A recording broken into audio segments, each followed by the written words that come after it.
mobil listrik itu udah ada dari tahun 90-an. Entah ya ini bisa dimasukin ke teori konspirasi atau enggak. Jadi pada tahun 1996 itu, perusahaan Amerika yaitu General Motors, dia tuh ngebuat mobil listrik pertama yang bisa diproduksi secara massal. Mobil ini bernama EV1, yang katanya bisa jalan sampai 240 km. Itu kalau dicas penuh. Dan kecepatannya itu sampai 124 km per jam.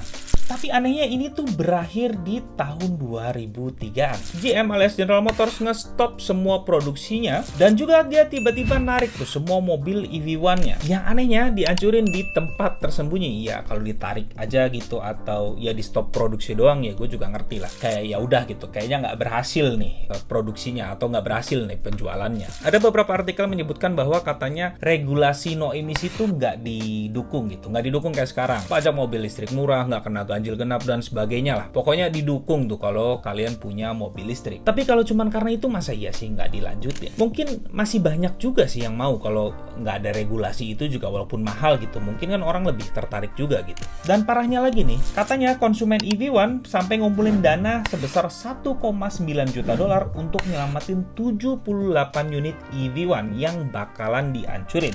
Tapi pihak GM memilih diam dan nggak ngeladenin gitu. Ya ini ada di beberapa artikel tapi ini nggak tahu bener atau enggak. Tapi yang jelas kalau sampai segininya berarti ada something. Ada beredar rumor bahwa industri minyak sangat menentang mobil listrik yang katanya bakal ngancem bisnis mereka. Ya masuk akal juga sih, minyak waktu zaman itu kan lagi gede-gedenya. Ya persediaan nggak kayak sekarang ya, masih banyak gitu pas zaman itu. Kayaknya nggak bakalan habis tuh minyak. Nah baru nih sekarang nih minyak bumi ini kan dikabarkan bakalan habis nih. Barulah nih mobil listrik bebas buat diedarkan. Nggak ada nih ancaman-ancaman lagi karena ya emang gerakannya pun sudah antisipasi buat menanggulangi kalau misalkan emang minyak bumi itu habis gitu ya. Kalau minyak bumi habis kan sekarang udah ada mobil listrik ya. Transportasi udah aman lah gitu. Tapi bayangin nih kalau mobil listrik tuh udah jalan dari tahun 90-an. Udah secanggih apa nih mobil listrik zaman sekarang? Kayaknya udah jalan deh, itu taksi-taksi terbang nih sekarang.